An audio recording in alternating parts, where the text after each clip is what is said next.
Mbabazi amaze ebbanga atadde bannayuganda mu birowoozo. Ono ne bwe yafumula okuba Ssaabaminisita yasigala mukakamu ng'akola ebintu byo mu kyama era ng'eggwanga litegeezeyo byokka by'ayagala limanye. Olwaleero Mbabazi yasanguzza nga bagenda okwesimbawo okuvuganya Museveni mu kibiina kya NRM n'eggwanga okutwaliza wamu.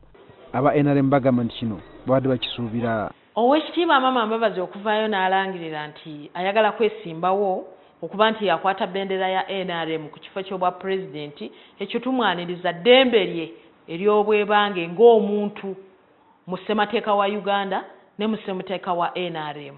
Waddembe okuvaayo, naye kati we twogerera ekibiina kya NRM nga mu kabondo ka Central Executive Committee akakiiko tekannatuwa mateeka ge tuyita guidelines okukoleramu okwesimbawo mu primaries n'okwesimbawo ku bukulembeze mu kibiina. Mu February 2014 akabondo k'ababaka ba NRM kasisinkana ekyankwanzi era ne basalawo nti Museveni yagenda okukwata bendera y'ekibiina mu 2016.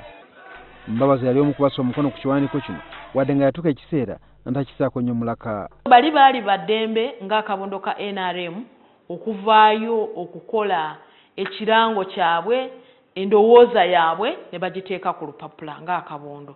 Naye asalawo ani abaabeera ye National Conference. Lumumba agamba nti Mbabazi engeri yokka gy'asobola okwesimbawo mu kibiina ng'agoberedde emitendera gyakyo omuli n'okukkirizibwa ttamiruka w'ekibiina kino. Okwesimbawo olina okuggyayo kaadi. So Oweekitiibwa Honorable Mama Mbabazi bw'oba obadde tonnaaba kwewandiisa mu kwewandiisa kuno okugenda mu maaso, mu Western Uganda tugenda kuggalawo ku lwakusatu. Ekitunuuliddwa mu kiseera kino kwe kulaba oba nga Mbabazi anaasobola okubuuka emisuso gy'ekibiina avuganye Museveni era amwangulira mu NRM.